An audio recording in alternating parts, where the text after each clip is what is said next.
Hey guys, thrazznos here, bringing you a cast of one of my own games. This was a game I did on the ladder. This was a character named ICraftStarYo. He was actually playing as random. And the map is Taldarim Altar, the ladder version. I'm mentioning that this is a good map to be random on because it's, I apologize, I have to sneeze. I think I'm okay. This is a good map to be random on because it's really wide open. So if you wanted to do any kind of early cheese, it's really hard for me, the opponent, to predict what the person's going to do, because not only do I not know where he is, I also don't know what race he is. So I don't know if I need to wall off here, or if I should fast expand, or really any kind of really anything about what he's going to do. So you can tell I'm actually sending out my scouting probe here at 10 instead of 12 when I normally do, because I am very worried about what kind of race he is. I need to know what kind of strategy I need to employ in order to counter him. So he's Zerg, but I do not know that he is Zerg at this point, and I'm still looking for him. In the meantime, he's Zerg and he knows I'm Protoss, and he probably thinks I'm weird at this point since I told him this was a good map to be random and he didn't seem super interested in it. Yeah, there we go.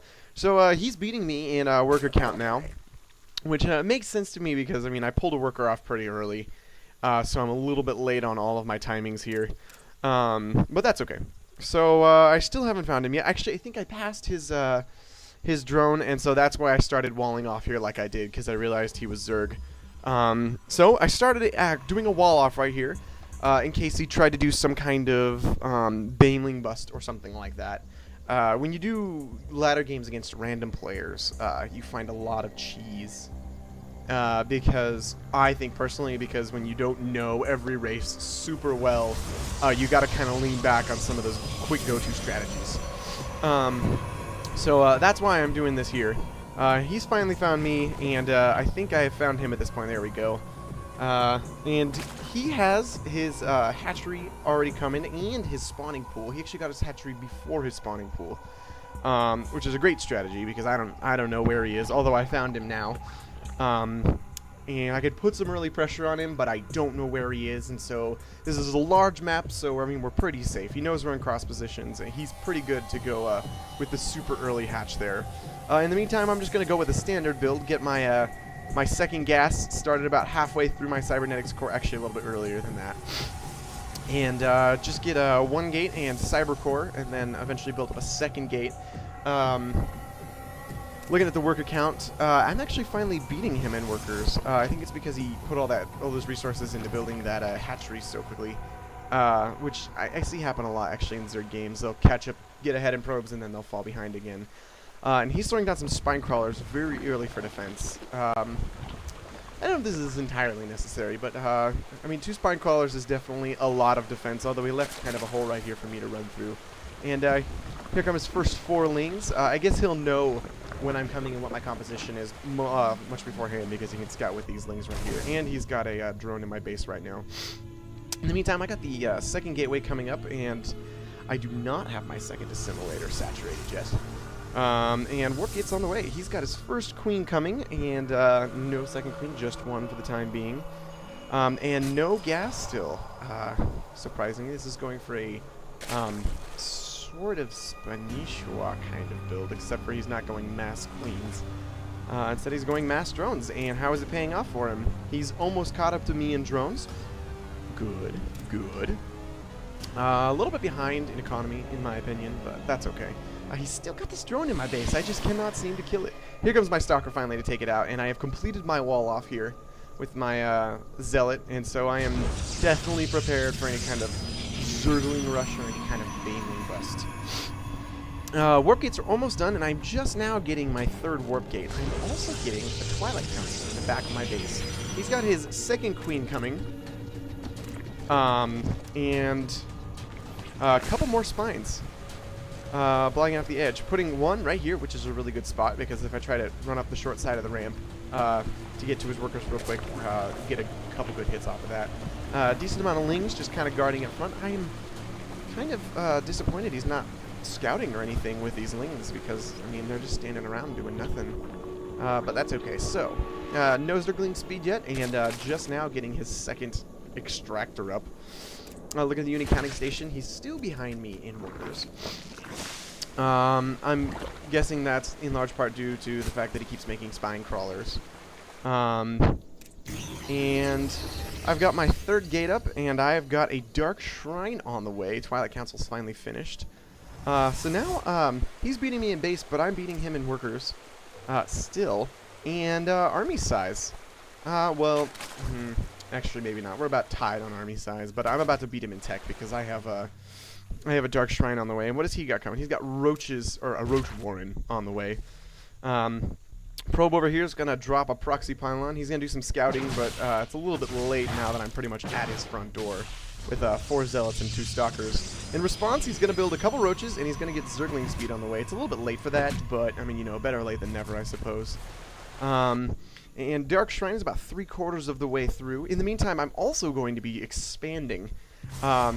So my strategy here is to go 3 gate with Dark Templar and kind of keep pressure on him and keep him contained while I do expanding myself.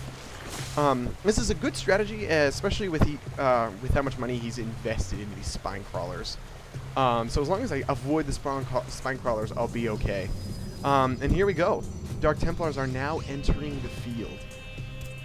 He's now finally surpassing me in drone count. And he's got 3rd Queen on the way here, as well as Metabolic Boost, and he has no detection.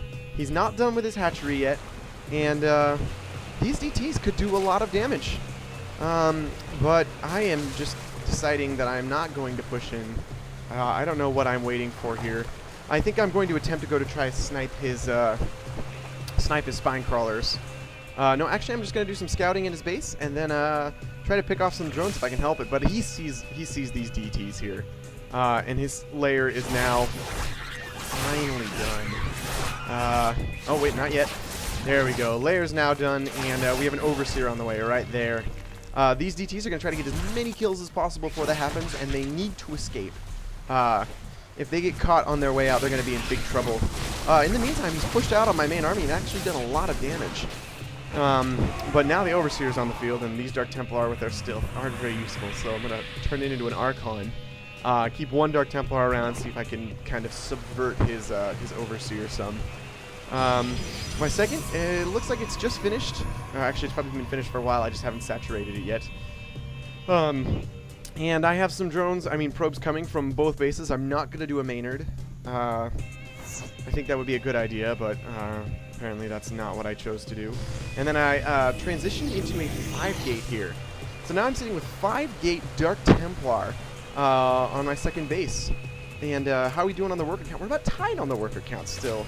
So I don't think he's utilizing his Zerg advantage of massing up drones. And I have got 3 more Archons coming in. These Archons are very good against Zerglings and Roaches. Incredibly good against Zerglings, pretty good against Roaches, because Roaches don't do a whole lot of damage. And the Archons do an AoE, and they do extra damage versus biological. It's just very good against Zerg. So this army right here, definitely equitable to this army right here, in my opinion. He's reinforcing. I do not seem to be reinforcing. Here we go. Got a couple more stalkers coming in, but his army is now starting to beat mine in size. Here we go. Here's going to be a little push. Just a little bit of poking. I'm going to try to grab one of these spine crawlers here, but try not to lose a Archon.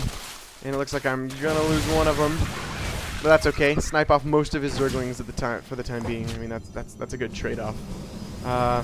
And lots more DT. Oh, no, lots not. Never mind. Lots of Zealots and a Dark Templar. And Zealots are good. Zealots are good against Roaches, especially just to kind of absorb some of the damage.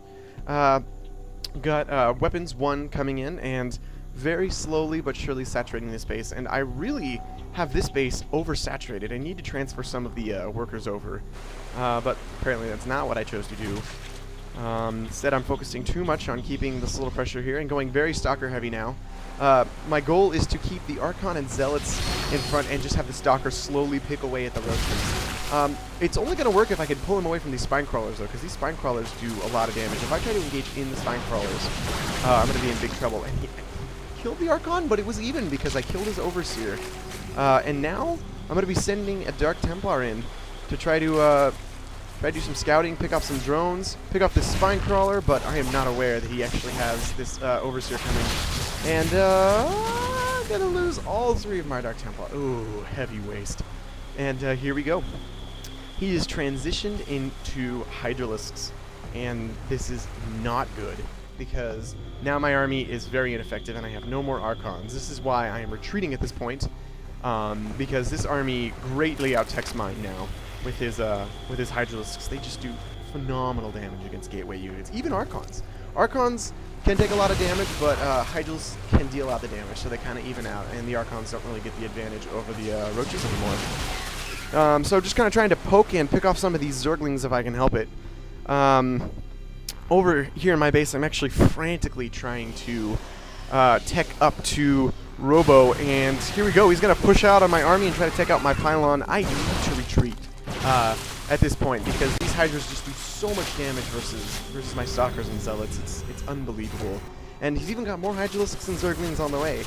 And now that I have no more Archons,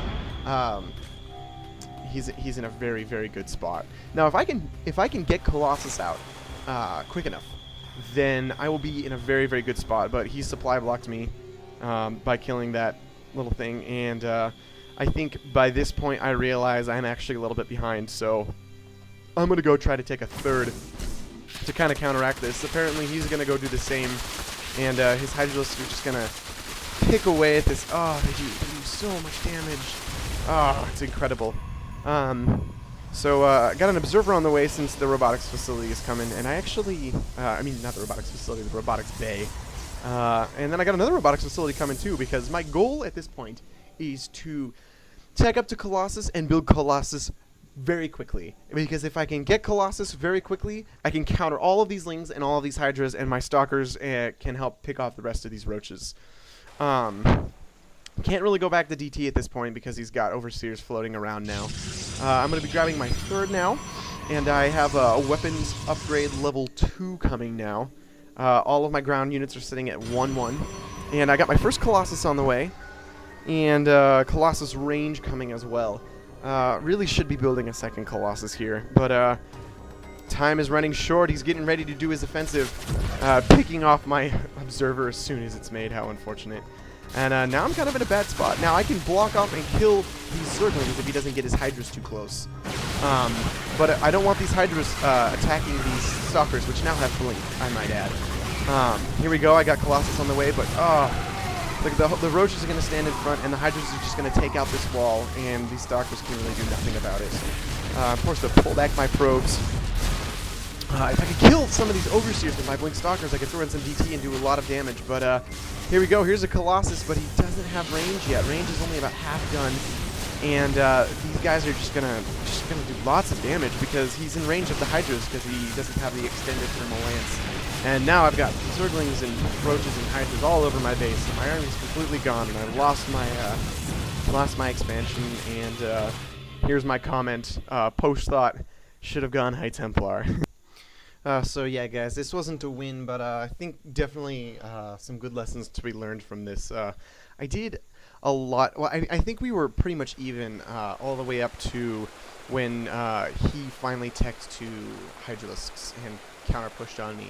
And I think the mistake I made was instead of sticking with the tech tree I already had and picking a counter that already existed, I decided to completely change my tech path and go Robo Bay, Colossus range, which takes a long time. If I would have just stuck with making a Templar Archives, researching Psionic Storm, and warping in some High Templar, I think I would have been fine, or at least a long enough where he was choked in here. I could have picked off some units, handled the High Templar, forced him away, and made the game a little bit longer. And so I guess maybe let that be a lesson that you don't always have to completely change your tech path. A lot of the tech paths that exist for Protoss, at least, have solutions in them as instead of going a different tech path. So definitely a strategy video as much as it was a cast. I hope you guys enjoy this, and I'll see you in the next video.